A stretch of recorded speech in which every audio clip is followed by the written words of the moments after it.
I say Lakers, Celtics. I picked the Warriors at the beginning of the season. I did too. I'm going. I think the Nuggets will win it all. I think Lakers, Celtics, and then I go Celtics. I don't know who's going to come out the East. I guess I would say the Celtics could beat the Heat, but I think the Nuggets go win it all. All right, now Tesla Figaro, Joe Biden was at that other HU over the weekend, right? Yeah, he said the real H actually in his speech. He better watch his mouth. He better watch his mouth. Yeah, invoking the battle cry President Biden used to galvanize voters in the 2020 election cycle, he called on Howard University graduates to fight for the soul of the nation. Now, President Biden did receive some strong applause throughout the speech, but his message was not received by everyone. Some students visibly criticized the Biden-Harris administration treatment of African Americans. One sign said Biden and Harris don't care about black people, and another sign read, "Stand up, fight back. Black people are under attack." Now, there were mixed reviews about how President Biden addressed white supremacy. Some said it was good that he mentioned it, and critics said that he was pandering. Check out what he had to say, and we'll talk about it on the other side. Progress over retreat. To stand up against the poison of white supremacy, as I did my inaugural address, to single out as the most dangerous terrorist threat to our homeland is white supremacy. And I'm not saying this because I'm at a black HBCU. I say it wherever I go. Stand up for truth over lies, lies told for power and profit, to confront the ongoing assault to subvert our election, press our right to vote. Oh, nobody would ever say President Biden is pandering if, they actually implemented some legislation to oppose white supremacy. That would be my question. Like, what has Joe Biden done to assist in dismantling systemic racism? We still waiting for him to atone for his roles in the war on drugs and mass incarceration. Whether it's the 86 crack laws, the 94 crime bill, all the legislation he implemented that reinforced systemic racism. So what has he done to atone for that? They wouldn't call it pandering if, you actually had implemented legislation to reverse some of those things. Yeah, I wanted to say that I know a lot of people weren't happy with how Howard handled some of the things that they did. I know to get tickets, I know you had to be there at 5 a.m. and it didn't start to 10, so a lot of people had to wait there for 5 hours. Also, I would say this. I always thought when people come to give these speeches, it's supposed to be inspiration, right? It's supposed to be explaining their struggle and what they've been through. I hate it sometimes when these politicians go up there and make it all about them. Well, it's campaign season. And not about the students who, sat there for 4 years or 5 years and studied and went through everything they had to do to get possibly that diploma or their master's or whatever it may be. I hate when that happens. It should be about the students, right? And what they went through, right? He's campaigning. I don't know. Yeah, he's absolutely campaigning. He addressed, issues that he, I guess, felt were important for black people, just to be quite honest with you, to say. But we talked about this before, and I've said it many times, that people, they remember the promises you made, not necessarily the process. Mm-hmm. So when you stand up, and say, hey, I'm going to do X, Y, Z, and this is what I'm going to make happen, and then you don't really have anything to back it up during campaign season, it kind of, it hurts you. So I think what Biden's main issue was to talk about, healing America. But it would be nice to see if some of the promises he's made, if he's actually been able to implement that, because that's what folks want to hear. The same time this was happening, Ron DeSantis was in, during a campaign speech talking about the things that they plan on doing for America. So hopefully, as they continue to campaign, they actually start talking about some of the promises that they plan on delivering on. When we talk about, HBCUs and the funding and how that fell short, and when we talk about student debt and talk about what are you going to do to help with inflation and private companies and all of that, people want to hear that. These students want to know what is going to happen after I graduate. So we'll see if that messaging tightens up as we move forward. And Taz, you're absolutely right. But man, when you've been in politics as long as President Biden has, man, you should be able to point to some legislation that you actually implemented that has helped some people at this point. You know what I mean? To still be talking about what you want to do when you 103 years old is crazy. And been in politics for 77 years. Jesus Christ. All right. Well, that is front page news. I just know a lot of those students went through a lot. They become, boys become men in college, girls become women in college, and the strike and the struggle and getting your college paid for and working. It means so much to get that degree. Mm-hmm. And this ain't a campaign trail. You've been saying the same thing for the last 4 years. Like, give them kids something. Let them feel some type of inspiration, or pay for that. What's the brother that paid for all their kids' college? Robert Smith. Right. Or do a Robert Smith. Say, you know what? I'm going to take care of all you. Well, President Biden ain't got the Wayne Robert Smith got. Yeah, at least not over the table. Yeah, maybe under the table. Maybe under the table. All right. Some of the stuff I read last week, them Biden's been getting it. Yeah, they been getting it. All right. Tesla and Figaro, we'll see you in a couple minutes. Everybody else, get it off your chest. 800-585-1051. Let us know how your weekend was. Let's talk about some things. It's The Breakfast Club. Good morning. The Breakfast Club. It's a new day. This is your time to get it off your chest. Wake up. Whether you're mad or blessed. It's time to get up and get something. Call up now. 800-585-1051. We want to hear from you on The Breakfast Club. Hello, who's this? Show, DJ Envy. What's going on, Charlamagne? How y'all doing, man? This is Coach Davis. Good morning. Coach Davis, what up, King? Good morning. I'm good, man. I'm good. Hey, listen, man. I'm glad y'all treated y'all queens like queens yesterday, man. And happy Mother's Day to all the queens out there related. But listen, this is what I want to talk about. Our young king, young prince, Ja Morant. Yes, sir. Unfortunately, he put himself back in the spotlight, with these antics again. And people talk about his circle, right? Yep. At this point, he chose his circle, and we can't forget that.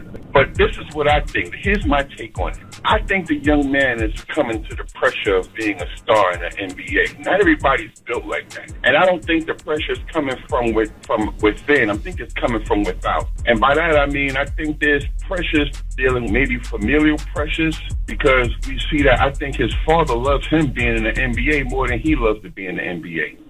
Because if he really did, I don't think he would be self-sabotaging himself and behaving in the manner in which he is.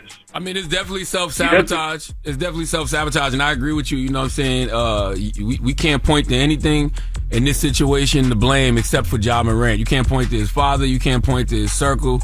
He got to hold himself accountable. But it's hard to say he don't love being in the NBA when he's such a phenomenal player. He is such a phenomenal player. But I do feel like some things need to happen to damn near him almost lose what he has to really respect it and understand what he has. Yeah. I mean, there's so many people that would love to be in the NBA, that would love to be a bench player in the NBA, and the fact that this brother is, like you said, so phenomenal. And like you said, it's not about his friends. It's not about his father. Ja got to look at himself. And, we all fall victim to certain things that we love. And I know a lot of people love guns and all that other stuff. And there's nothing wrong with owning a gun or loving the possession of a gun. But walking around carrying that gun like you don't have security, like you can't afford security, like you want to use it, that's the problem. It's a pattern of behavior. You know what I'm saying? It's just a pattern of behavior. And also, the other thing is, like, people say, oh, he wants to be a rapper, or he wants to be a thug, he wants to be a gangster. Like, Ja, do you realize all them rappers and gangsters would love to be you? Absolutely. like, if you really want to flex on the gram, show us something we ain't never seen before. Anybody can wave a gun on Instagram. Show me $10 million in cash. You know what I mean? I'm sure show me a whole neighborhood that you bought in Memphis, or a whole neighborhood you bought in South Carolina. Show me 100 acres, 300 acres that you bought in South Carolina. Those are the things that people can't do. Correct. You doing regular stuff. You doing stuff that any broke average Joe can do on social media every day. That's right. Your behavior, Ja, is typical, average, mediocre, and stuck in the bigotry of low expectations. Jesus. Man. Just saying. Well, Ebony K. Williams wouldn't date you then. But anyway, get it off your chest. 800-585-1051. If you need to vent, hit us up now. It's The Breakfast Club. Good morning. The Breakfast Club. This is your time to get it off your chest. Keep calling. 800-585-1051. We want to hear from you on The Breakfast Club.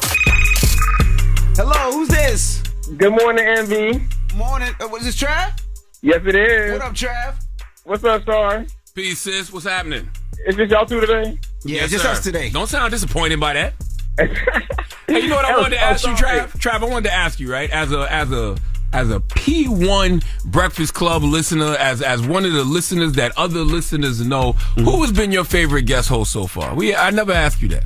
My favorite guest host so far, and honestly, Yeah. I want to say Jess Hilarious. Like Jess, okay. Oh, and see, I know that's coming from a real place because, you've had your issues with Jess in the past. That's right. Yeah, that was 5 years ago, but that things have changed, and I'm just listening to her. Like, honestly, she's entertaining. She can be funny and she can be serious at certain times. Okay. But it's been Jess so far. Okay. I'm just curious. Who's number two? I'm just curious. Who's number two? I like Claudia. Okay. Okay. All right. And I like Jason Lee as number 3. Okay. Now, what's up, Trav? I know you got some things on your mind. My mama, Charlamagne, my mama got a bone to pick with you. Uh-oh. What's up with mama? Because, Big Pam from North Philly, she was listening to BET, and she said that she heard you call me a bottom trade bastard. And she said, don't be calling her son no bastard if you don't know what that means because he got a mama and a daddy. That's right. I'm sorry, Mama Pam. I'm sorry. So she wasn't mad about the bottom trade. She know you're a bottom. She know you're a bottom. She know you trade, but she know you're not a bastard. Yeah, you're right. Tell Mama Pam I'm sorry. All she did was mention the bastard part, but I don't care. Tell I didn't mean that. She said, keep it cute if you don't know what the word bastard means. You're right. I didn't mean to say that. What I meant to call you was bottom tier trade. Bye. Shout to Big Pam from Philly. Hello, who's this? This is Janine E10. Hey, good morning. Get it off your chest.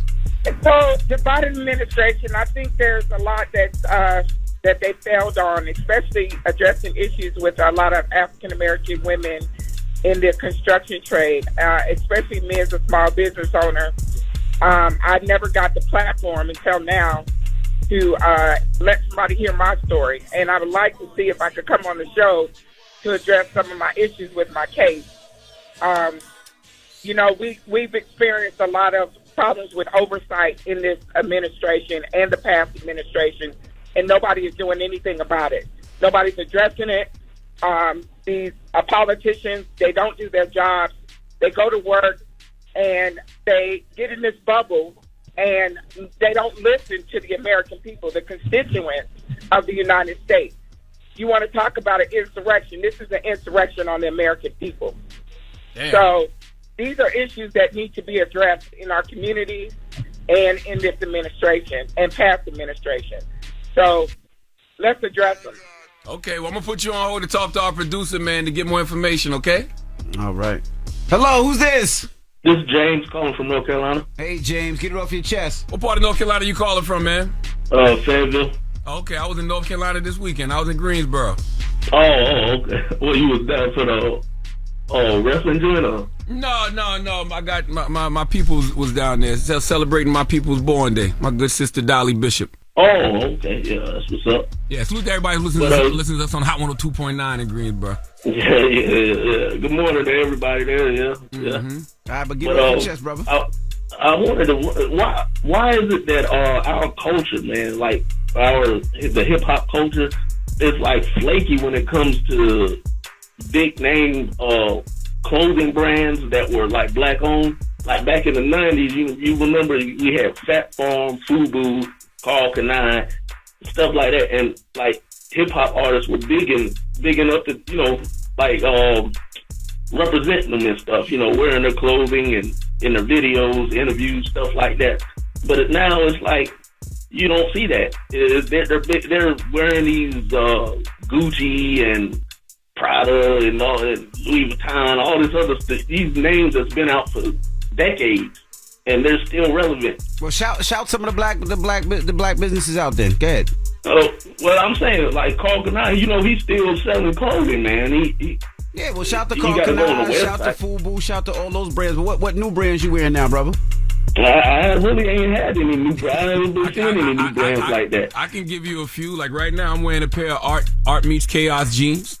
You know what I'm saying? Art Meets Chaos is a black-owned brand. I mean, everybody is rocking Essentials and the Fear of God stuff right now. That's another black-owned brand. You know what I mean? You got stuff like Denim Tears. Like, it's a lot of different, black-owned brands. From Queens. I'm wearing the African American College Alliance, which is a black-owned company. Salute to my guy Chris Liz. Shout out to Chris Lack. Then there's a bunch of black brands out there. You just got to look at. And Jordan is black. I don't know why people act like Jordan is black and he don't own a majority of his company. Yeah, I mean, even stuff like Off-White. You know what I mean? Off-White is. I know people used to. I think he sold it though. I think he sold that though. He did sell Off-White. I think he did. I think he sold. At one time it was black. Yeah, it was black. But you got stuff like Public School, Telfar. Yeah, Telfar. You know what I mean? It's mad black-owned brands right now. The sneaker brand Sia, SIA, the brother from the West Coast that came up that one time. Maybe I need to start shouting it out more because honestly, the majority of stuff I wear is black-owned brands. Me too. Shout to My God versus My Enemy that you You probably see me and Charlamagne wear before. Shout out to Lugo. So there's a lot that we do wear that we definitely support, and I always got it on. I ain't gonna lie. You can salute the Marathon clothing. I literally got on a pair of Art Meets Chaos jeans right now. You want to see? No. Look, right now. This Art Meets Chaos jeans, black-owned brand. My guy Don Juan, and Don has been behind so many different black-owned brands. You know, from academics, PRPS, academics. Yeah, man. There's a lot of black-owned brands out there, my brother. You just got to look. Google is your friend, bro. That's right. Get it off your chest. 800-585-1051. If you need to vent, you can hit us up. When we come back, we got to discuss Ja Morant. So don't move. I know, sad situation. It's The Breakfast Club. Good morning. The Breakfast Club. Morning, everybody. It's DJ NV, Charlamagne the Guy. We are The Breakfast Club. Let's get to the rumors. Let's talk Ja Morant. Rumor has it. Call out a name, or you gossiping, or you chatty patty. I'm gossiping. This is the Rumor Report. I mean, I guess we on The Breakfast Club. This is where the tea spills, right? Right. On The Breakfast Club. Now, Ja Morant has been suspended from team activities after a second video circulates showing him flashing a gun. Now, it looks like Ja Morant is actually driving a vehicle. His man is in the passenger side. They're listening to whatever they're listening to. I thought his man was driving. I don't know. I wasn't paying no attention. Now it looks like he was driving. His man starts, I guess showing on live, him in the car and them in the car vibing. When they flash Ja Morant has a gun up as he's rapping. Hell of a multitasker if he was driving and listening to NBA Youngboy and waving his gun at the same time. Yes. Very interesting. It looks like his man seen what would happen. I'll say allegedly, but it looks like his man seen what happened and put the camera down fast. Like, I don't think his man seen Ja Morant holding the gun. It was like, oh, I'm going to show this. Looks like they were vibing. His man showed him on live, and then when he paired to Ja Morant actually had Why they got so many ops or so much beef that they got to ride around with guns, though? I would think that when you're Ja Morant, you're worth, a few $100 million. If it's that serious, just keep armed security with you at all times. Yeah, well, the NBA suspended Morant for 8 games without pay. Last time he had allegedly had a gun in a nightclub in Colorado, so we don't know what's going to happen now. But I'm with you. Like, if I have so much money, and my contracts are so big, and I have so many endorsements, if I do have beef or problems or situations with anybody, I can put a security guard on payroll. Yeah, we have all these conversations about people tricking you off the street. But we don't never talk about us tricking ourselves off the street enough. You know what I mean? Because I don't care. Y'all can point to Ja's friends. Y'all can point to Ja's father. The person that's ultimately responsible for Ja's poor choices is Ja Morant. You know what I mean? And these are just a series of poor choices. And it's not just, him waving the gun on Instagram live again. Like, there's a series of incidents that I'm sure on Monday morning today are making all these corporations that are paying him hundreds of millions of dollars sit back and they're thinking about... They're rethinking these partnerships this morning. Well, guaranteed. Of course, so many of his peers had things to say, like Jalen Rose. And for Ja to put himself in this situation just a short time after that scenario happened, I agree with Stephen A. This is going to be a 20-25 game suspension. It's unfortunate also for the organization because now it puts a damper going into next season. How well can you play if you're going to miss Ja Morant for so many games? But I got to also say this. He is 23. He just finished his 4th year in the league. And I'm personally just glad that social media didn't exist when I was in college or when I was in the league. Because like I said before, I put myself in a lot of questionable positions and made a lot of poor decisions like we see him making right now. So I'm not going to talk about it like it's the end for him. I'm going to unpack more of this in Donkey of the Day, but the thing that bugs me out about this situation is the why. Like, why is he doing this? Like, we've seen people, fumble things before. We've seen, people do outlandish things before, but there's a why behind it. Like, it might have been upset over a woman, or, they might be on drugs, or they might be on alcohol. Unless that is the case, I don't know what is the reason for doing this. Yeah, it doesn't make sense. It's not like I'm holding this up so y'all know what I got. So when y'all come, it does not make sense. There's a root to self-destructive behavior, right? I don't know what the root to this behavior is in any way, shape, or form. And it's crazy to me because it's like if you're trying to mimic somebody, like if you're trying to mimic, I don't know whether it's the rappers or the street dude, those dudes would kill to be you. Absolutely. Ja, they want to be you. You want to be them, but they would die, literally die to be you. Absolutely. What are we doing, young man? Absolutely. All right, now we got to talk about the brat now. The brat apologizes for a sperm donor comments. If you don't remember, she was saying something about, she was looking for a sperm donor. She couldn't find any African-American donors, and the one that she did find looked like Jiminy Cricket. Well, the brat apologizes for that statement. I didn't think it would be offensive to anybody. I cracked jokes about almost everybody that I saw. That one just happened to make it in the show. I wasn't trying to be mean or say anything negative about black people. We were looking for a black donor. It was just misconstrued and taken way out of context. Yeah, so I'm more on social than she is. And there were things that I was really trying to avoid her from seeing. They had comments that said, I just hope you guys miscarry. And I know if they're coming on my page, they're coming on her page. So I'm trying to delete a lot of stuff so she can't see it on my page and she can't see it on her page because it was extreme hate. If nothing else, at this time, I feel like this should be at least an educational moment so our people aren't as ignorant, so other different women don't have that situation. I agree with her, but you shouldn't be able to say coming in conversations about sperm. You got to pick another word. No, shut up, man. Shut up. But she apologized, and she understands what she said was wrong, and I think you give a little grace. Shout to the brat, shout to Judy. I hope that baby's a healthy baby, and I hope everything is just right for y'all. I agree. What is grace in 2023 though? There is no such thing. Don't nobody give nobody no damn grace. People mess up. They make mistakes, and if you, I agree with you. But people in 2023, well, they've been doing this for a while. They act like nobody can make a mistake. But we do realize that is the way. So that's what fuels social media, right? Correct. When we talk about grist for the mill. Like that is all the grist that social media needs. They waking up right now this morning waiting to be upset at something somebody did or said. They cannot wait. They wouldn't know what to do if somebody didn't do something today to upset them. Yeah. And lastly, I just want to report on Jamie Foxx. Now, on Friday, there was reports that Jamie Foxx's family was preparing for the worst. Well, his daughter said, update from the family. Sad to see how the media runs wild. My dad has been out of the hospital for weeks, recuperating. In fact, he was playing pickleball yesterday.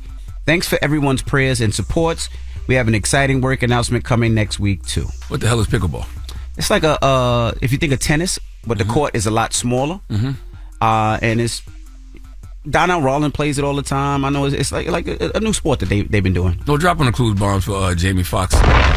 Okay, and this is why I said last week you shouldn't be just running around speculating about things. Stop worrying about the why sometime and just throw some prayers in the air. You know what I mean? If That's somebody's right. going through something, stop coming up with all these different rumors and allegations and this person did this and this person did that and somebody's out to get him. Forget all of that. Like, just say a prayer for him. That's right. That's it. That's all you got to say. That's all you can do in those situations. And wait for the family to make an announcement, right. Whatever it is, like she did. That's right.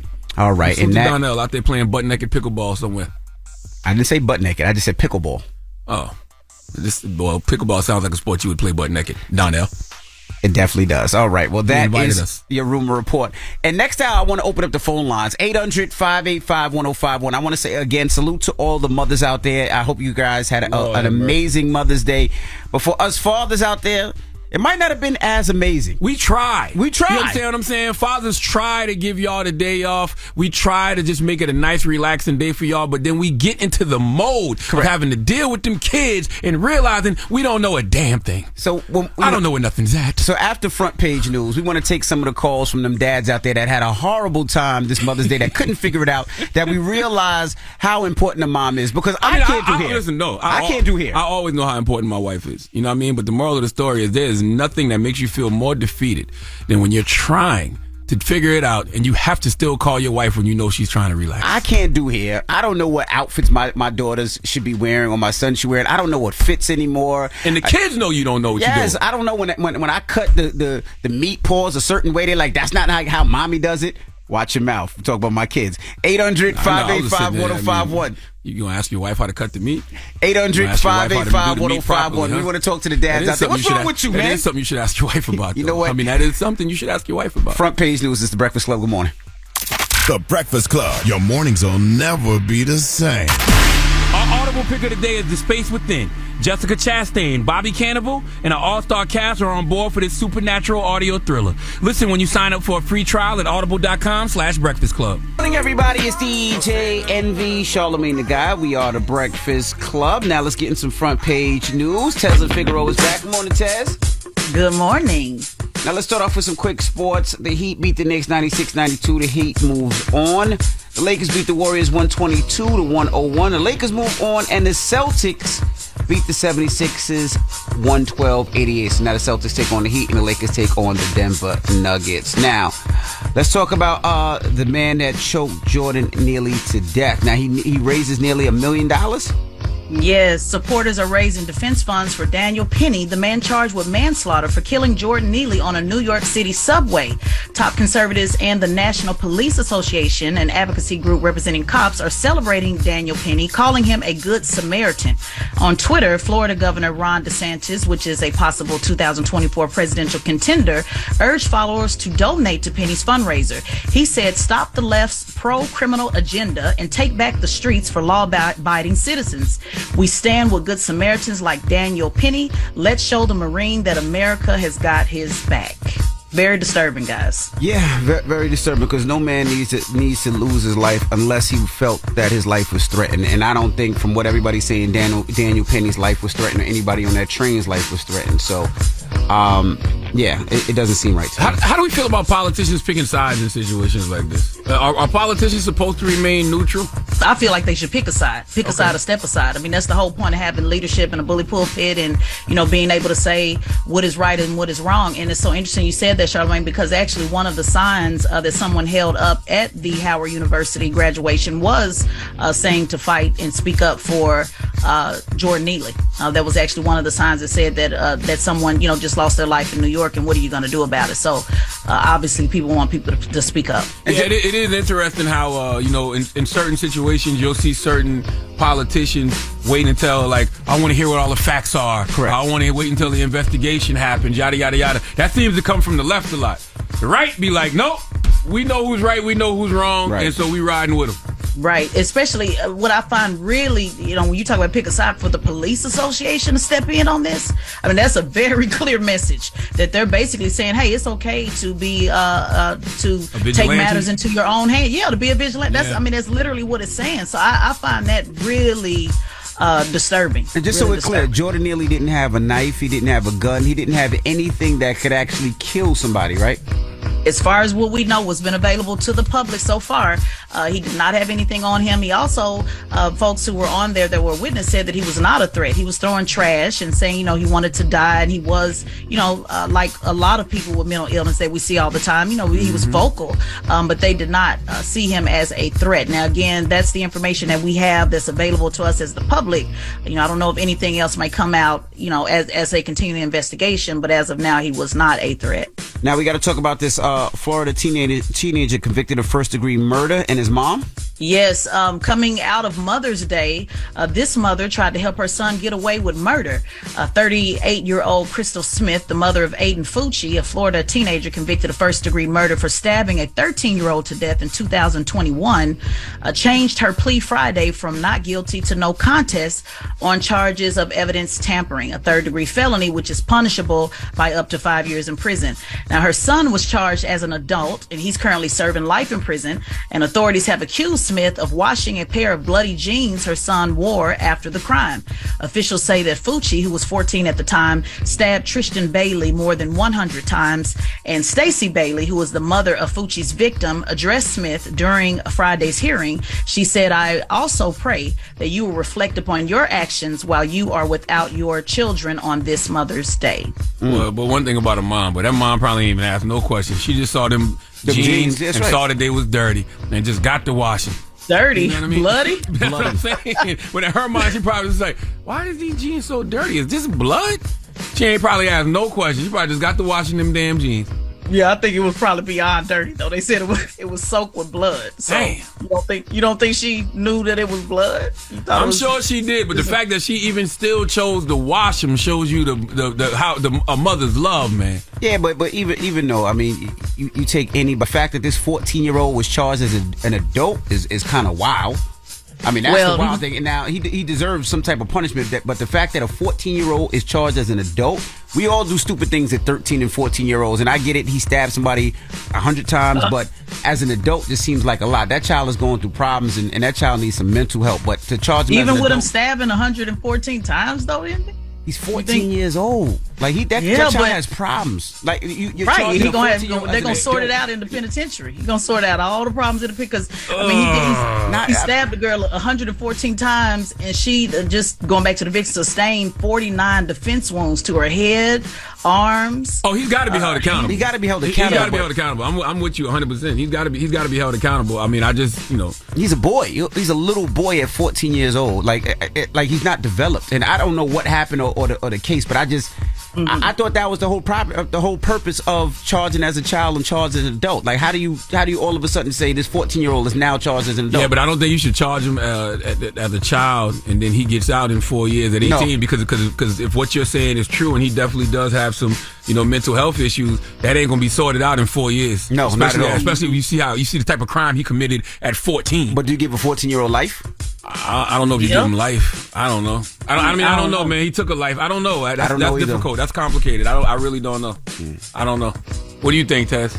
I mean, well, it happens to black little boys all the time. If we look at the statistics, they always see that this was a white little boy. And I didn't know what race he was. I didn't know what race he was. I didn't even know what race he was.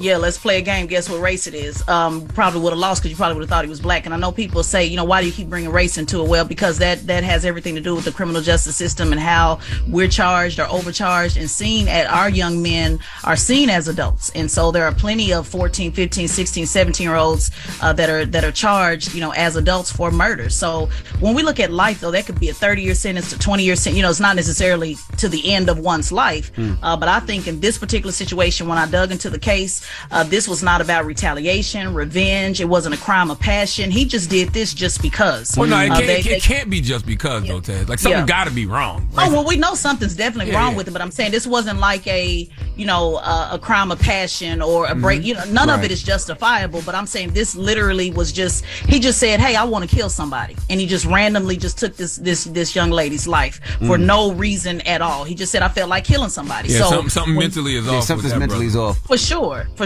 But how do we, we know something's mental off, but how do we fix it? You still have to do the crime, do the time. Something's mentally off when we go to jail, when our children, go to jail as well. But they always see young black men as adults. Yeah, and to that point, that's the reason I can't make it about race, because I don't want it to seem like like right is right, wrong is wrong. It's wrong when they do that to us too.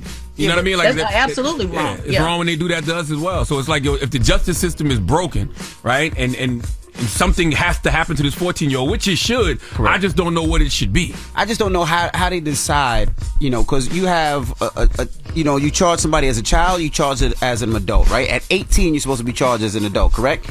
So how did they just say, you know what? He's 14, we're just going to charge him as an adult anyway. I don't understand that. All right, well, sad case regardless, and definitely rest in peace to that young lady that lost her life, and condolences to that family. Jesus. All right. Yep. All right. Well, that is front page news. And make sure you subscribe to Tesla and Figaro's podcast, the Straight Shot No Chaser podcast on the Black Effect iHeartRadio podcast network. All right. Now, when we come back, all right, Charlamagne and myself were talking earlier about Mother's Day, and Lord have mercy. We were saying that I know it's Mother's Day, but we need help. Yeah, I got a plan for next Mother's Day. Next Mother's Day, I'm just gonna go away.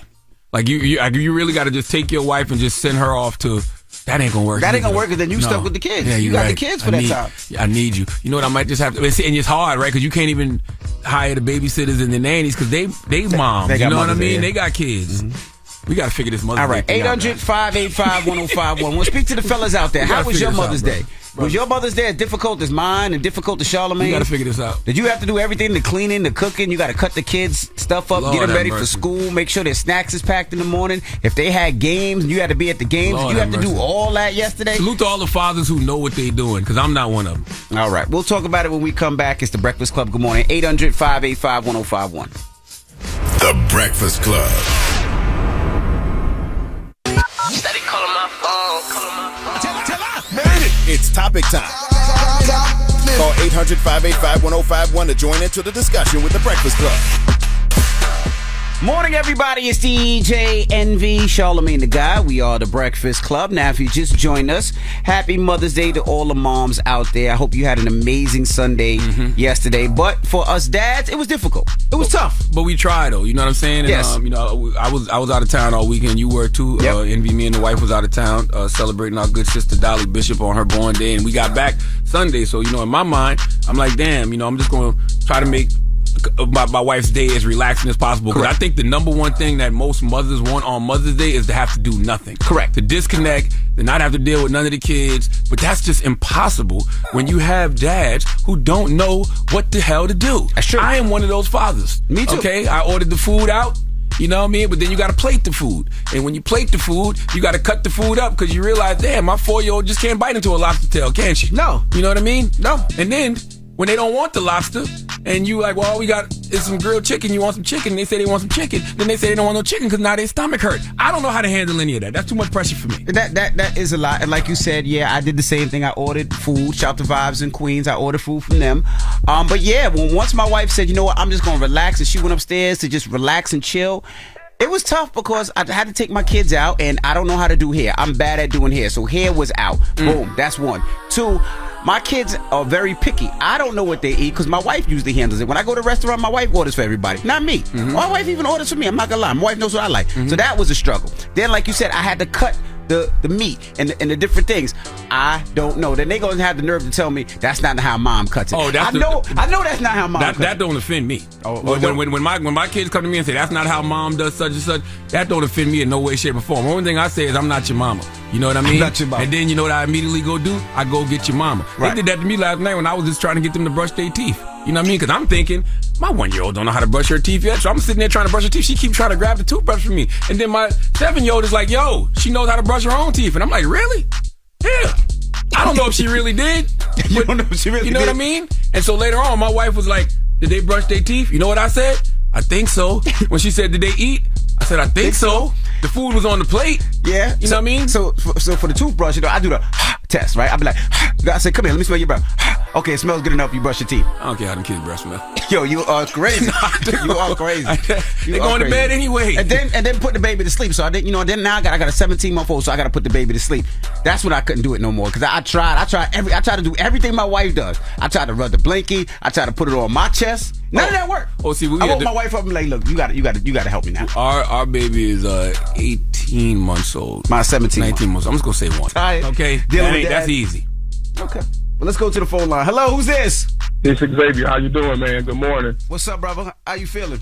Oh, man, every day's a good day. I got a couple things. Go ahead, brother. First thing, man, if us guys had to cook breakfast, lunch, and dinner every day, Lord have mercy, we'd be in trouble. Lord have mercy. Second thing, so you really, I think the brag is trying to fool us, because you can't really expect me to believe you only found one black donor. You said what you said. Stand on it.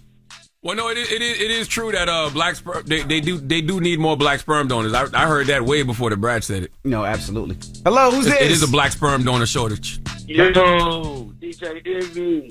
What up, bro? Charlamagne the Guy. Well, good morning. Yo, what's up, brother? Talk to us. What's going on? This is Mark from Detroit. Love for y'all. But anyway, yeah, I wanted to comment about the Mother's Day experience. Yep.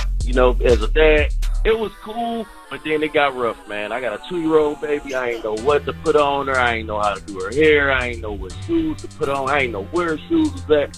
I had to ask my wife, and I promised her I ain't had to ask her for nothing, man. I had to cave. And them kids be so disrespectful. Like, no, I don't want to wear this. This is not what mom puts me on. This is not what mom puts on me. Terrible. I tried to feed her. She threw everything. I handed it to her. It was a mess.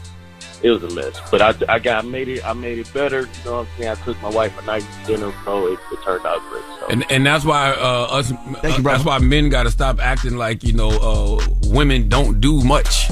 Women do everything. Absolutely. What are y'all talking about? Okay, if you got a family, if you are married and you got kids, you might think you are the foundation of that household, but you're really not. Not at all. The foundation of the household is the women. That's right. Bottom line, point blank, period. Okay, and without that foundation, everything falls apart. Don't believe me? try to do Mother's Day on yourself. Try to do Mother's Day by yourself as a father and take care of all them kids. I don't know how my wife does it so effortlessly. 800-585-1051. Again, happy Mother's Day to all the moms out there. Hopefully you enjoyed your day. But the fathers out there were struggling. I ain't even going to sit here and lie. It was a struggle between doing the hair, between getting the food prepared. But even putting the food away, I couldn't find a Tupperware to know where the food goes, Man, bro. Simple things is putting the kids to bed. I got 4. I mean, well, the oldest is 14, so she fine. But them that 7-year-old, that 4-year-old, and that 1-year-old, putting them children to bed is a struggle. Oh, man. Okay? Little things. Brushing teeth. Yes. Reading books. Yes. I don't want you to read to me. I want mommy to read to me. You know what I'm saying? You gotta tuck my bed in this way. You know? I know how to brush my own teeth. Yeah. You know? Turn my nightlight on. Okay? Leave my door cracked open. You know what I mean? Don't leave my door cracked. Open the door wide. Yeah. Keep the hallway light on. Yeah. Like, man, what the hell? Yep. My daughter, the water too hot. Water too cold. The water not here. Oh, my goodness. Lord have mercy. Then I watched one kid and I forgot the towel. Then I had to go get the towel because then they're standing out there, they wet. They're like, Dad, where's my towel? I'm looking like the idiot. Luckily, I didn't have to do the bath last night. The babysitter was still over. No, we had no babysitter on Sunday. But anyway, all right, we're talking to the fathers out there. How was your Mother's Day? How did you hold up? 800-585-1051 is the Breakfast Club. Good morning. It's topic time.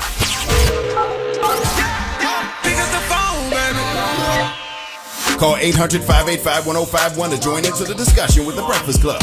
Talk about it. Morning, everybody. It's DJ NV, Charlamagne the Guy. We are the Breakfast Club. Now, if you just joined us, we're talking about Mother's Day. Happy Mother's Day to all the moms out there. Hopefully you had an amazing day. But we want to talk to some of the dads out there because, you know, we know how important moms are, but do we really? Mother's Day, we really find out, don't we? When we got to take care of everything in the house, the kids, the cooking, the cleaning, and everything else we got to do. Oh, my goodness. We realize how fully we need the moms out there. Chris, good morning. Hey, good morning. How you doing? We doing good, brother. Let's discuss Mother's Day yesterday. Yes, sir. We went to the beach yesterday with a bunch of the family, you know. My brother-in-law, sister-in-law, you know, mother-in-law and all that good stuff, and everybody had their kids with them. And I can definitely say each and every other time we've gone to the beach, moms have always gone to the water with the kids and played with the kids, while the dads always just hung out, had a good time, and everything just hung out back and forth in the water. This time, dads were actually having to go with the kids, back and forth with the water, walk around. It's like, okay, hold on a minute. Now I see why mom gets so frustrated and say, hey, your turn. Get up there and go walk with that kid because he got so much energy in him. But see, I would say one thing about that too. My wife has patience. Like, she never gets mad. She doesn't get attitudinal. After about 6 minutes, I start with the attitude because I'm like, all right, get over here. Like, I start. My wife, she has no. My wife just has patience and just so nice. And Daddy can't take it. What you said just now is the biggest thing, and that's something that I talk to my therapist about all the time. Because not having patience. Because you know what I mean. I be short with the kids. Like I be having to take deep breaths. Like. You know what I mean? But it's just like, it seems like my wife just has so much patience, so much grace with them. Not me. You know what I mean? I have to like really check myself in those moments. Yes. Because you know, when you are short with them, you feel bad. You know, and that's the type of things, you know, like you talk to your therapist about, like, man, I feel like I'm not being good to my kids. I feel like I'm not a good father because they do. They wear your patience thin. Yeah. Like I told you guys, my daughter's making bracelets, and I'm selling you a bracelet, Charlamagne. They $2. I got a bracelet for you. I got 75 cents for it. I wasn't going to pay $1, but the more I look at it, No, $2. And she made you a rainbow one to match mine, so we got matching rainbow ones. She said she heard us on the radio. But I told my daughter, do not do it at the kitchen table.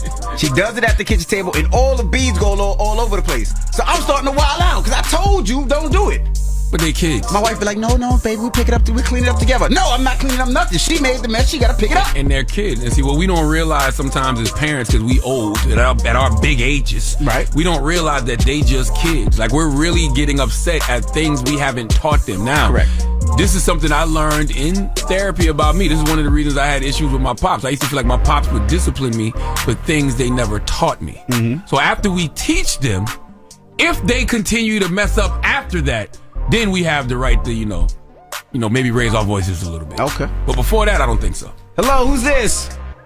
Hey, what's going on? My name is Khan. Khan, what's up, brother? Talk to us. Hey, I've been trying to call you guys for like the past like 5 years. I ain't gonna lie. But my Mother's Day, shout out to my wife Charlamagne. First of all, I don't know how she does it, and she's awesome. It was crazy. All I could do was blow up our inflatable pool slide thing and let the kids go. Yeah, let them wear themselves out, right? Put them outside. Yeah, let them wear themselves out so they just be ready for bed. Be tired. Yeah, that's what we did. That's right. Well, that's what I did. I let the kids go at it. We have those org guns, the squirt guns. I let them go at it.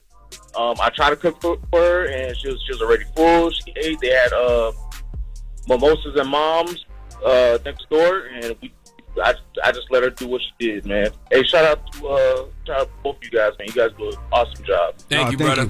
And that's another thing. I never know when my kids are really full. Like, you know, because it's always, I don't want no more. And I always be like, take 2 more bites, take 3 more bites. I don't even know why I do that. I think maybe my parents did that to me. Man, they don't even want to eat. That's the thing. That's why my wife asked me, you know, did the kids eat? I'm like, I think so. I think so. I put food on their plate. You know what I mean? Whether they ate it, that ain't on me. All right, so what's the moral of the story now, brother? Man, I saw this quote one time by a woman named Jessica Lange, and it made so much sense. It said, the natural state of motherhood is unselfishness. When you become a mother, you are no longer the center of your own universe. You relinquish that position to your children. So I think sometimes fathers, we have to learn unselfishness. Right. I think we still might be a little bit selfish. You know what I mean? Because in a lot of ways, our wife, you know, does for us the same way she does for the kids. Correct. You know, so when it's our time to put those shoes on and to be unselfish, it's hard for us to do. Right. We don't have enough experience in being unselfish, is what I'm saying. That's true. I think mothers have a lot of experience in being unselfish. Like the quote said, the natural state of motherhood is unselfishness. I think us as men, we have a lot of selfishness. Absolutely. You know? And I want to salute to my mom who worked, who came home, that made sure I did my homework, that helped me with my homework, that took me to my practices, that did everything she had to do and cook and clean that house. Same. And I want to shout out to my wife that does the same. She does it with 4 kids. And the fact that you're able to go to dance, karate, basketball, baseball, and do everything and cook and clean and make sure the house is taken care of, and you still do the podcast and you still write the book, you're still an author, and you get them outfits together to make sure we all match. That's just amazing. Love you, mama. Love my wife, man. All right. Wouldn't know what to do without y'all. All right, when we come back, we got your rumor report. We got to discuss Lil Wayne. We'll get to it next, so don't move. It's The Breakfast Club on BET. Morning, everybody. It's DJ NV, Charlamagne the Guy. We are The Breakfast Club. And I just want to salute a bunch of brothers out there. Over the weekend, they were out there riding the city bike. If you don't know what a city bike is, it's these bikes that New York City puts out. They have them in a bunch of different cities where you can actually rent the bike. So you can use your app and you can rent a bike and get around. So these brothers you can pre-ride a bike or pre-schedule a bike. And what pre-scheduling a bike is, let's say there's an area that you know you're going to pick up a bike and you pay for it in advance so that bike is yours. They picked up a bike, I think like 2 or 3 black brothers. Shout out to those brothers.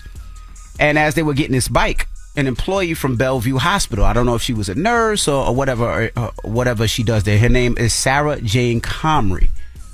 She went to grab the bike from the black brother. I don't like the way you say black, but continue. She went to grab the bike. This white woman tried to grab the bike from the black woman from the black brothers. And the brothers were like, nah, this is my bike. I prepaid for this bike. You can't take my bike. So she damn near grabbed the bike, grabbed the brother's phone, and then did this. Go, record him. Help me! Please help me! It's not your bike. Please help me! It's not your bike. It's not your bike. Please help me! Help! Please get off me! What the going on, bro? Please get off me! Yo, don't not take it, bro. Now you're not getting the bike. Get off me, I'm not. Why you took his phone? What's wrong with you? Don't touch his phone. Do not touch his phone. I'm not touching you. You putting your stomach on my head. But dude, stop. She started yelling, help, started fake crying. You know what's so crazy? People love to act like racism doesn't exist until it's time to weaponize black skin. It's crazy. I mean? Like she'll act. I guarantee you, she'll have conversations about systemic racism and act like it don't exist until it's time to weaponize her whiteness against black skin. The crazy part is one of her coworkers comes out and they be like, just register another bike. And he's like, no, I paid for this bike. She can get another bike. That's why you got to keep. That's why you got to keep women around, though. so women can curse her out, slap her upside her goddamn head. You know what I'm saying? But the brother paid for the bike. How you just gonna take the bike and then take his phone and then start fake crying and start yelling help? That could have led to that brother getting killed. Yes, because she weaponized her whiteness against his blackness in 2.2 seconds. That could have absolutely positively got that brother killed. Now Bellevue Hospital, they released a statement said we're looking into it. But the hell Bellevue got to do with this? Because she worked for Bellevue. It was outside of Bellevue. Oh, I thought they was going to commit her ass. Maybe they should. Yes, because she clearly suffering from that mental illness called white supremacy. Maybe they should. But like you said, I just want to commend those brothers and good. I'm glad they were actually taping it because they would have to prove different things. But the fact that she's yelling help and she's crying, those brothers could have been hurt. We've seen this a million times. But once again, Jesus Christ. That's what she's weaponizing her whiteness against black skin. All right. Well, when we come back, that's also too. Remember what I said before? It's like believe all women is a foolish phrase because of things like that. Right. Because if you believe all women, you got to believe her in that moment, right? And she knows that. She's also weaponizing stuff like that. She was fake crying. I'll show you the video in a second. She was fake crying. I know what fake white tears look like. To the point where the guy was like, "You're not even crying. There's no tears." Where's my white tears mug I used to have in here? Jesus Christ. On the old. It could have got really nasty for those brothers. But anyway, then you used to love to be out here in those little biker shorts. Yeah, I was just telling Rachel in the back that I got to get back to biking. Yeah, you used to put the gel on your butt and ride the bike with the little biker shorts. They're called gel pads. Yeah, whatever. No, but yes, I got to get back to biking, man. I miss it. I used to have a lot of fun riding through the city, and there's a crew of us that used to do it. Yeah, so you and all the guys out there in biker shorts living your best life with the gel packs on your butt. I remember. That was your thing for a minute. Oh my gosh! When we come back, we got your rumor report. We got to tell you about Lil Wayne. Started complaining. That's why you stopped doing it. No, she was complaining I was losing too much weight. Not because that me and the guys were out there with gel on our ass. Well, not never mind. Whoa! Wow! I hate That's you, a man. sharp turn. It's the Breakfast Club. Good morning. All right, morning everybody. It's DJ NV, Charlamagne the Guy. We are the Breakfast Club. Let's get to the rumors. Let's talk Lil Wayne. Rumor has it. Call out a name, or you gossiping, or you chatty patty. I'm gossiping. This is the Rumor Report. I mean, I guess we on the Breakfast Club. This is where the tea spills, right? Yes, on the Breakfast Club. Now, Lil Wayne was out performing in L.A. This was the last stop on his tour.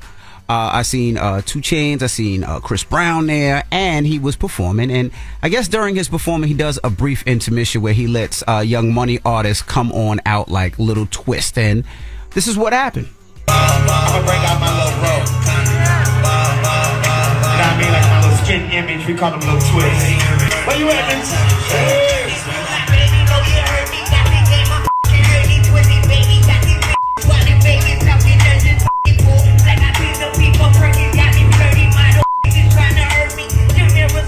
What am I missing here? Oh, nobody cared? Well, apparently, the crowd's reaction didn't please Lil Wayne. Okay. So he stopped the show early and ended the show, and this is what he said. We appreciate it. But we ain't about to be bending over backwards for these folks.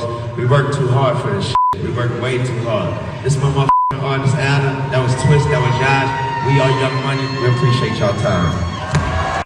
That's corny. You can't be upset because the crowd not feeling your artist. And I'm sure Wayne has been there before. I'm sure that there was a time he might have bought even maybe a Drake out way back in the day and people weren't paying attention to Drake. Or he might have bought a Nicki out way back in the day and people weren't paying attention to Nicki. Or a Tiger. All of these people who ended up blowing up. Correct. Everybody starts somewhere.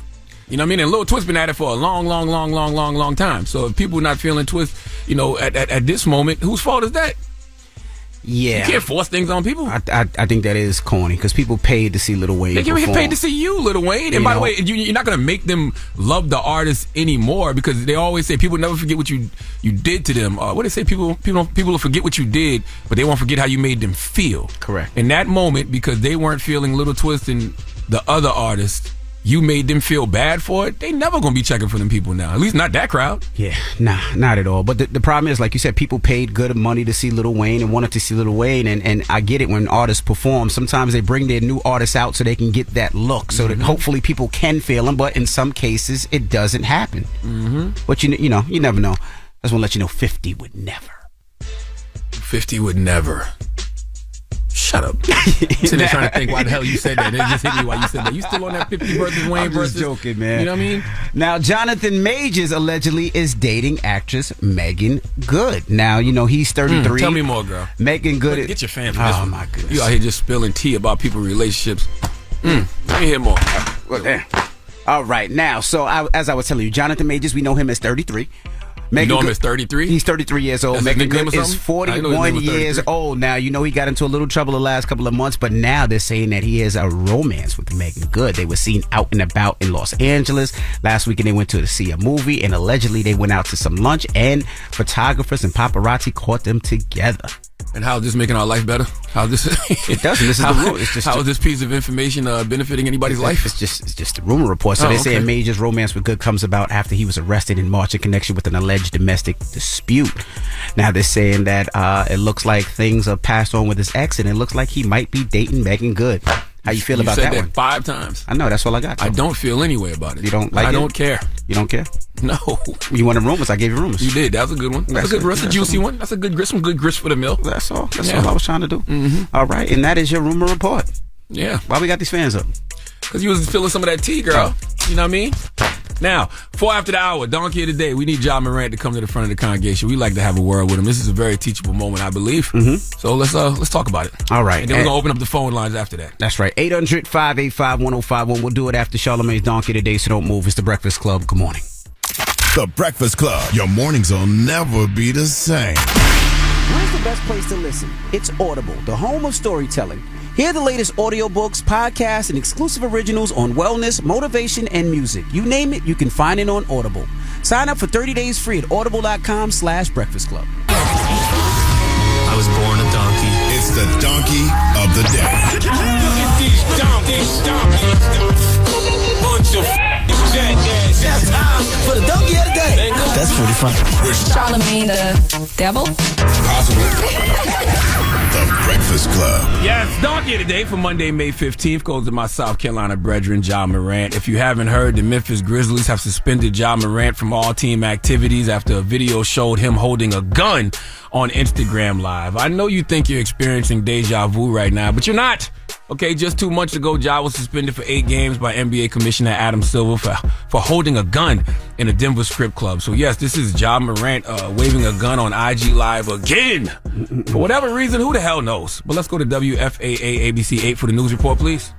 Ja Morant, the 23-year-old star point guard for the Memphis Grizzlies, is now suspended for the second time this year. An Instagram Live video surfaced today showing Morant waving around what looked like a gun. Just hours later, the Grizzlies issued a statement banning the All-Star from all league activities. This is pretty much an exact repeat of what happened just 2 months ago, but this time, Morant's $194 million contract could be in jeopardy. Lord have mercy. Insanity is doing the same thing over and over, expecting different results, right? Now, let's keep in mind that Ja Morant left the Grizzlies to seek counseling for what he said was to learn how to handle stress better. Not only did Ja say he was going to learn how to handle stress better, he said he was going to be more responsible. No need for me to tell you what he said. You can hear it for yourself. Listen. You are holding a gun, and we both know how dangerous that can be. Whose gun were you holding? Well, the gun wasn't mine. It's not who I am. I don't condone any type of violence, but I take, full responsibility, for my actions. And now, finally, me having that time to, realize everything, have that time alone, I realize, what I have to lose. First of all, drop on the clues box for Jalen Rose for that conversation he had with Ja a couple months ago. Listen, I'm seeing people blaming Ja's friends, in particular the brother Devontae Pack. I'm seeing people blame his father, T. Morant, but the reality is the main person to blame for all of this is Ja Morant. There's nobody more responsible for the choices Ja Morant makes than Ja Morant, because Ja, when everyone talks about what you have to lose, the key word in that statement is you. Okay, when this story is told in the future and we talk about one of the biggest fumbles we've ever seen in the history of life, we're not going to say Devontae Pack fumbled the bag. We're not going to say T. Morant fumbled the opportunity. No, all the credit for that is going to go to you, Ja Morant. And I hear y'all out there saying, why can't he own a gun in America? What's wrong with that? Let me be the first to tell y'all, shut the F up forever.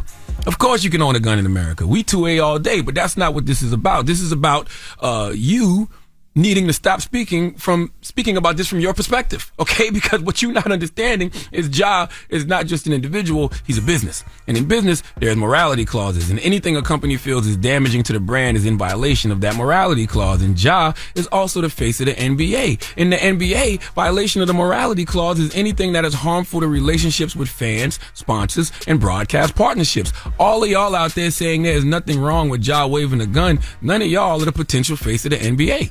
Nobody has paid y'all a 5-year, $194 million deal. None of y'all have multi-million-dollar endorsement deals with Nike. None of y'all have multi-million-dollar endorsement deals with Powerade. This is about Ja Morant being a pitchman for corporate entities, okay? This is about Ja Morant displaying a pattern of behavior that is making all those multi-million-dollar corporations second-guess their relationship with him right now.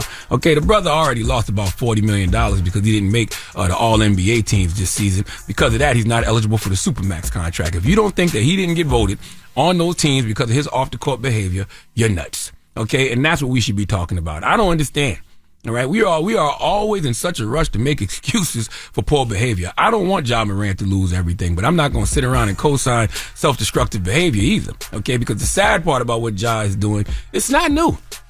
I never understand why you digital D-heads like flashing weapons on social media, okay? Before social media, it was on DVDs and then music videos. So we have to stop co-signing self-destructive behavior because clearly generations of us are still not learning, all right? I don't want them to lose everything, but I'm not going to make excuses for them either because one thing this era hates is accountability. And Ja Morant needs to be held accountable, okay? If this was one incident, sure. All right, we can make all the excuses we want, but Ja's been displaying a pattern of D-head behavior that he even acknowledges. All right, he even said he needed to do better, and that is what boggles my brain about this whole situation.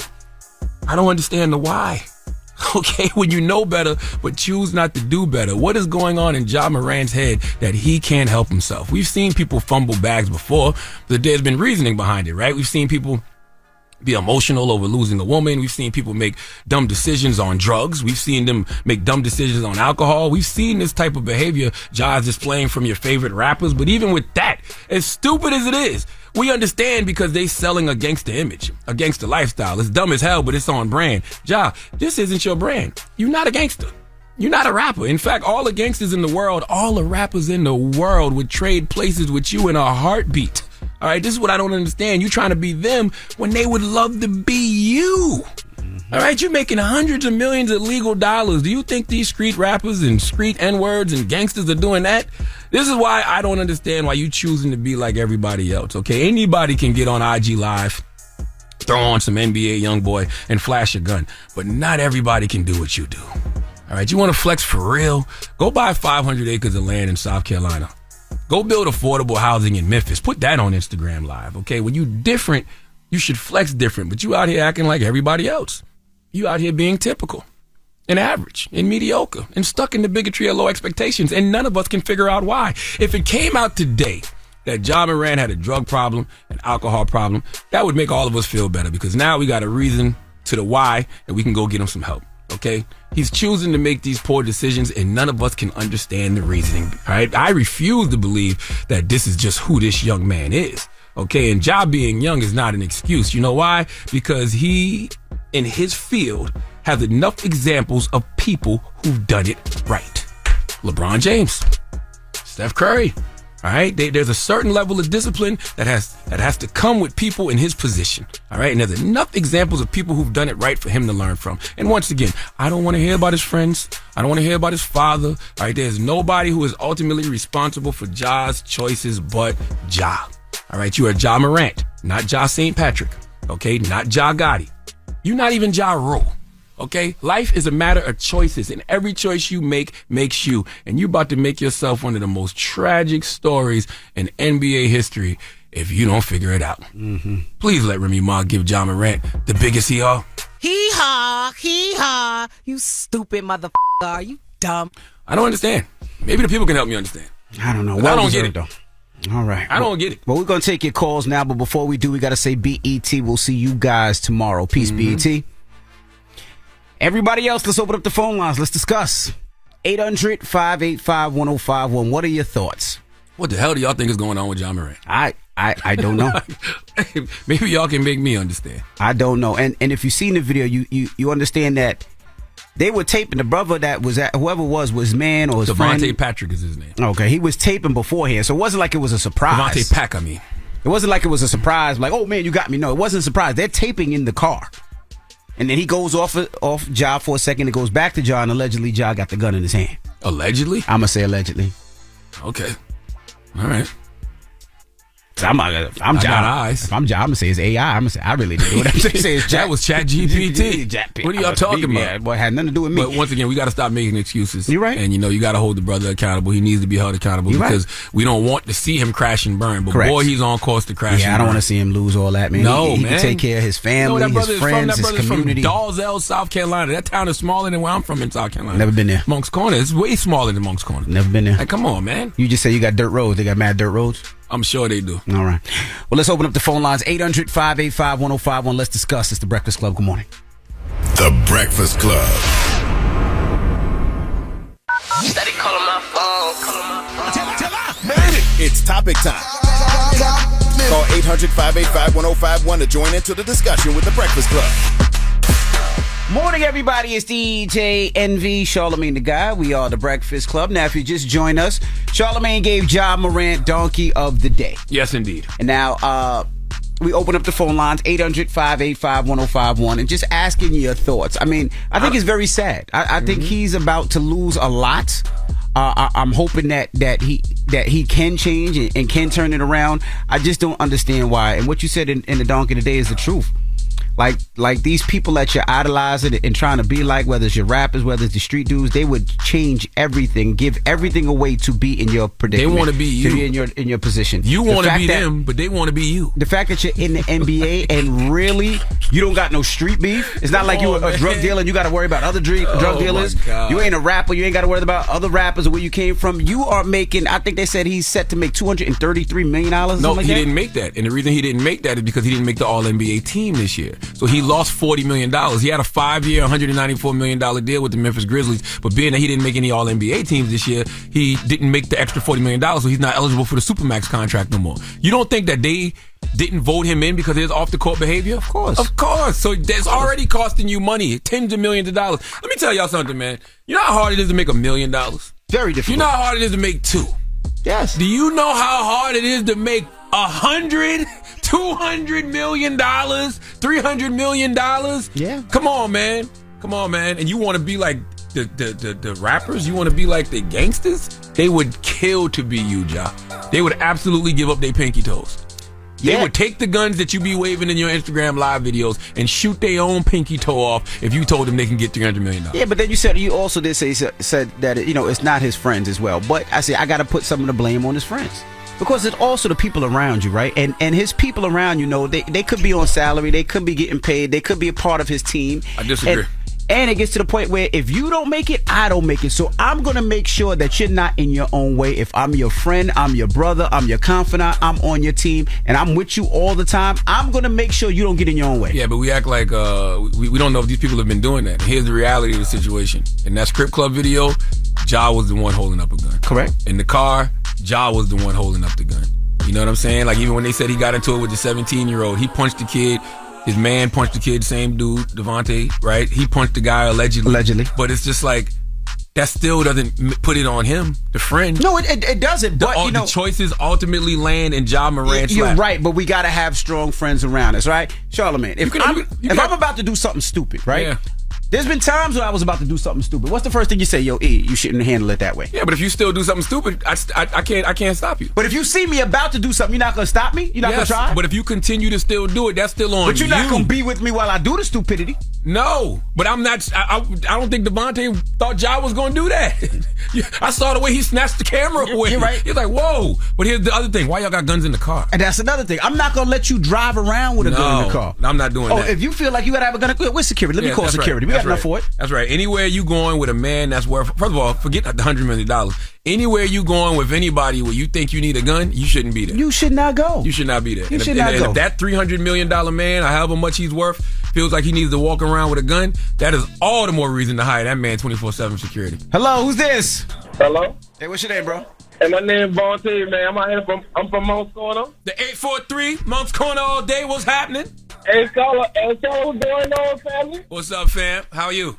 Man, I'm doing good, man. I ain't gonna lie. I work on this clock, man. Look, this ain't no family reunion, man. What's your thoughts, man? It's always a family reunion on the Breakfast Club. Hey, I ain't gonna lie, man. If Ja Morant need his ass cut, you know, him and his damn daddy, you know what I mean? I ain't gonna cap. You think they need their ass cut? Yeah.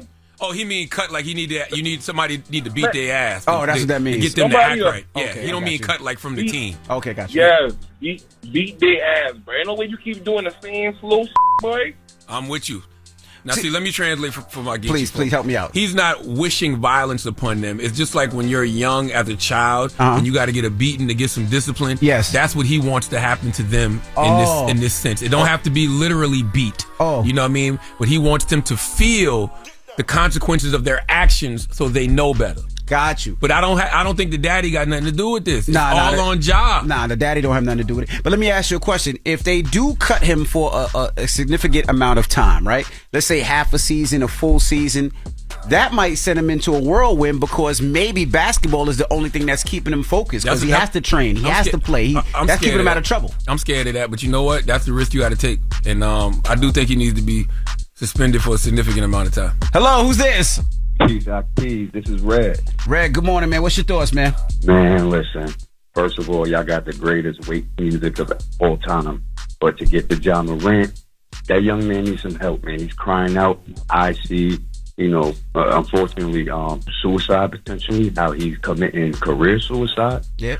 But we've seen this before, man, with the Maurice Clarett, the Gilbert Arenases, the Mike Tysons. Like, the world is at your feet, and you sabotage it. So it's got to be tools that he doesn't have in his mental toolbox that's not helping him cope with all this. But let me ask you a question. What like when we say he's dealing with problems, he's crying out for help. What help is he crying out for? Like the pressure. I mean, look, everybody got pressure. You got pressure. I got pressure. It's different levels to this pressure. So now when you're spending, even in his own mind, he could be putting so much pressure on himself where he doesn't see himself. He could be like Jamal Murray's better than me. Just, you know what I'm saying? And it's just small things like that could be playing on his psyche. He could really not be as good as he think he is. You know what I'm saying? Well, that's a damn lie, because Ja Morant be balling. Yeah, you know what I mean? Ja Morant. So I don't understand what the cry for help is, right? You know, certain people, like when I started off DJing, I had to go to certain areas and certain clubs that I had to go to make money. And I knew they weren't the best areas. I knew they weren't the greatest areas, but I had to go.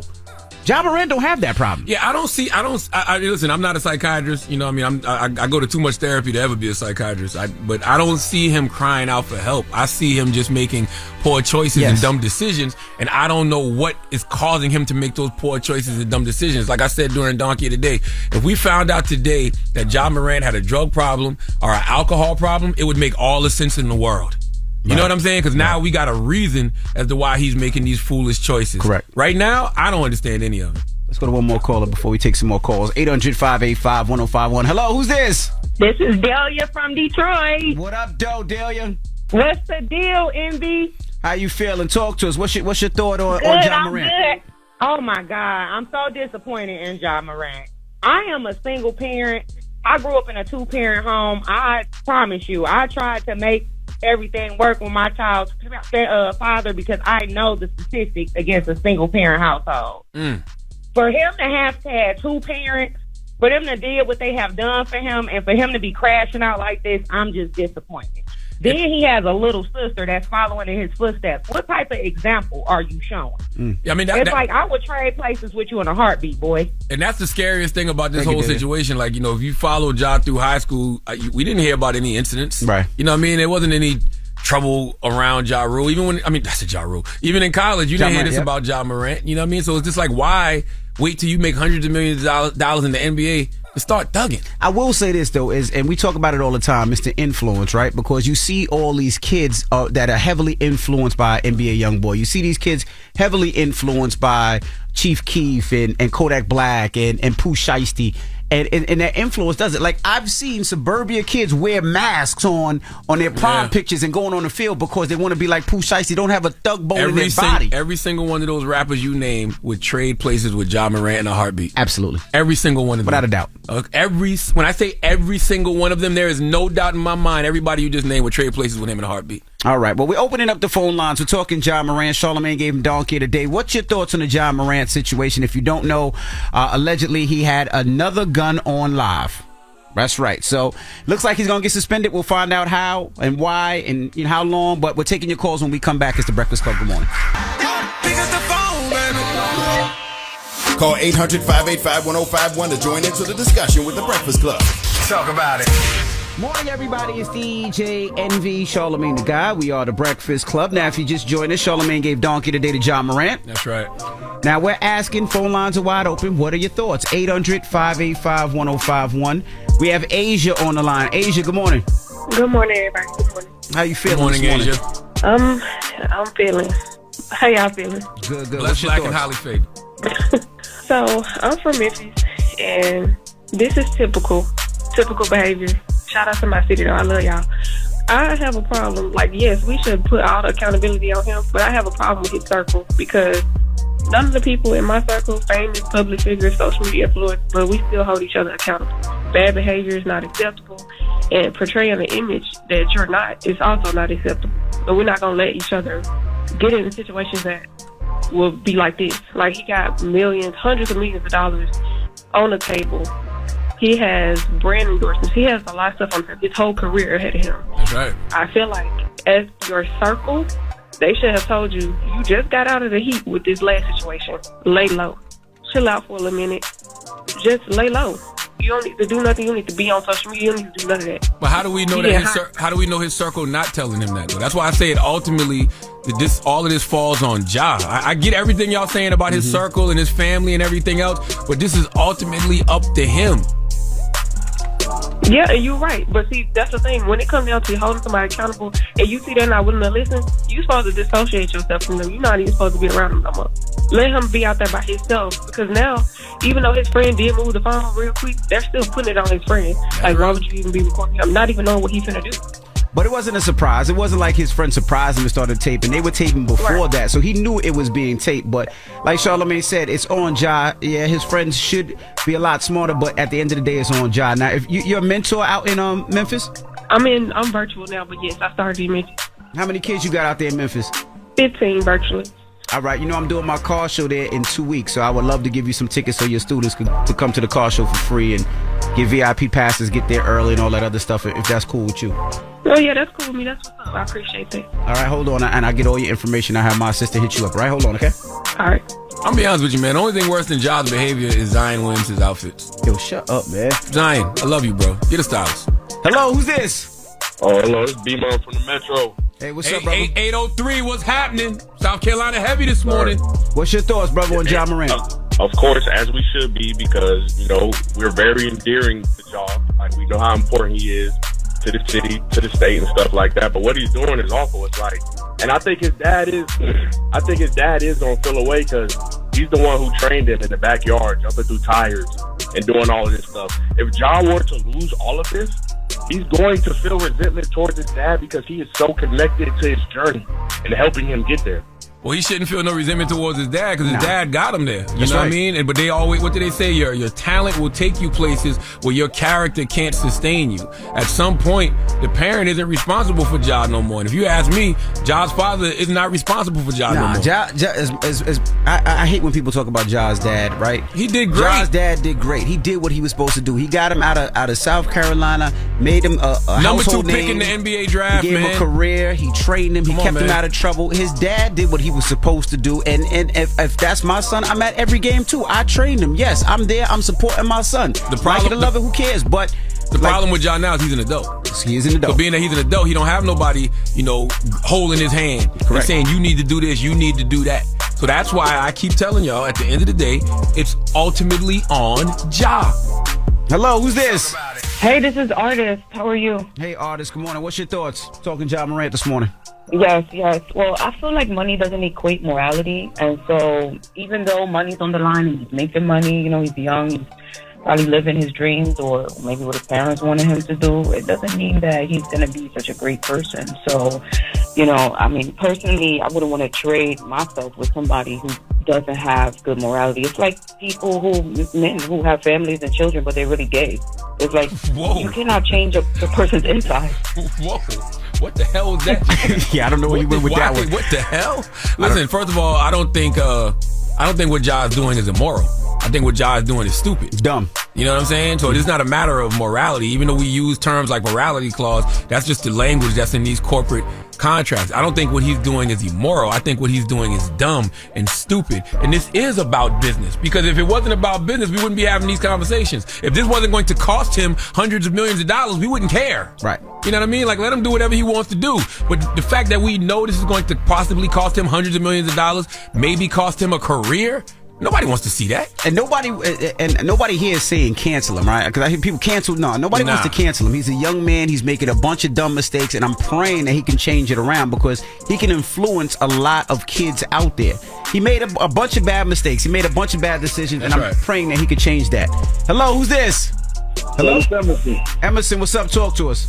Man, God, he in that social media age, man. That's all it is. They have fun. But he don't understand as much as he can lose. So who's gonna tell him that? I don't believe that he doesn't understand that because he told Jalen Rose he knows exactly, what he has to lose. So I can only take a person on his word. If you know better, you should do better. You're right, but Jalen, like Jalen said, if they had social media back then, you know what I'm saying? How many people stars would have been without? But that can't be an excuse. That can't be an excuse. Yeah, you could say that if they have, but they have social media now, and everything is filmed and everything is taped, and you should know how to move. And there's no way somebody worth $200-300 million should be walking around with a pistol defending themselves. That's right. You know what I mean? You gotta know who you are, man. And I put it to you like this: Charlamagne and myself ain't worth $300 million, but when we go out, please believe we have security with us to make sure that we're safe and we're not walking around trying to defend ourselves. That's right. So did he have a mentor then? Yes. I mean, who's supposed to support him? But that's why I said during Donkey of the Day, he's had enough examples of people that have done it right. Your mentor should be LeBron James. Your mentor should be the Steph Currys of the world. Reach out to these people. Yeah. I'm sure these people would love to put their arm around you. Reach out to the OGs, the Michael Jordans, the Magic Johnsons, all of these people who have lived and learned. Allen Iverson. Steven Jackson. Matt Barnes. You don't think these brothers have been through it already? These brothers would love to put their arm around you and guide you the right way and show you how to move. What are we talking about? There's been too many examples of brothers from the hood who probably come from worse circumstances than Ja who have figured it out in the NBA. So we cannot use that as him being young as an excuse. There's too many people with experience that he can reach out to. And that's why the NBA a lot of times put a lot of these OGs and a lot of these veterans on these teams because their job really is to make sure that they're mentoring the younger players and guiding them so they don't do the same things that the OGs did or the older players did or the vets did. So that's why a lot of times these older players are on these teams. Now, Charlamagne, let's close this out. I'll close it out by telling everybody to go look at that sermon Sarah Jake Roberts gave yesterday at the Potter House. And you know what the name of the sermon was? What? I Know Better. Right? That's what it was called. I Know Better.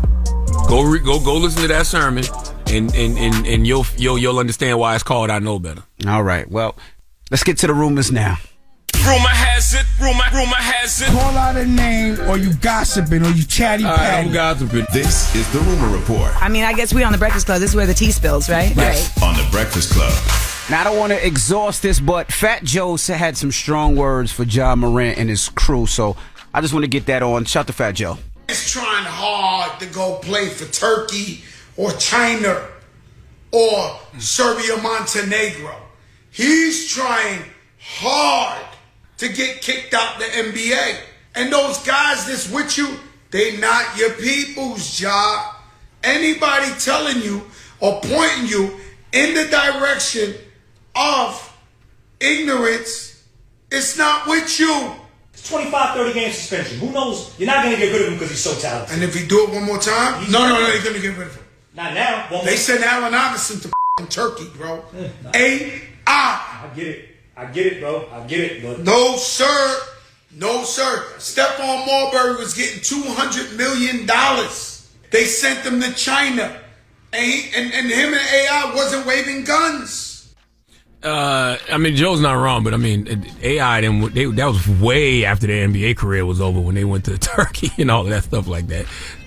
Steph was still dope, though. Steph was still getting busy. I mean, Steph went to China pretty early, but didn't he choose to go to China? I think the league was boxing him out at one time. Yeah, That's what he felt like. But AI had a long NBA career before. I don't remember him playing in Turkey. And AI got suspended a lot. He was in trouble a lot with the NBA. But whatever. Joe not wrong, but we do have to stop putting this on Ja's friends. Like, Ja has to be held accountable for Ja. You know what I'm saying? Because at the end of the day, Ja Morant's not making mistakes no more. He's making choices. The first time might have been a mistake. Now you're just making choices. Now, Amari Hardwick was sitting down for an interview, and he was talking about Power and him coming back as maybe a Ghost sequel or something new that they do with Ghost. I don't know if you remember, but last time he was here during the Breakfast Club, I asked him about him being the Ghost character. He didn't really like it. This is what he said. Amari, did you have a problem taking this role since you are very much Ghost to a lot of people? And it's hard to see you in any other role? Because every time I saw you on the screen, I was like, there go Ghost. Yeah, there goes Ghost. I see him out there. I'm like, you ain't even see the movie. I said, no. I said, when I see him out here, I'm like, there's Ghost. You're always Ghost. I mean, so I'm always Ghost to you? Like I have inability as an actor? Or I'm always Ghost in your mind? See, you Ghost right now. So you see it. I know.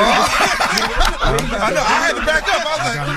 I was like, should I just do Power for the rest of my career? Man, I'm an amalgamation of Terry Crews and Lakeith Stanfield. But think about it, Envy. I played a homosexual AIDS victim married to Janet Jackson. What Tyler Perry movie was that?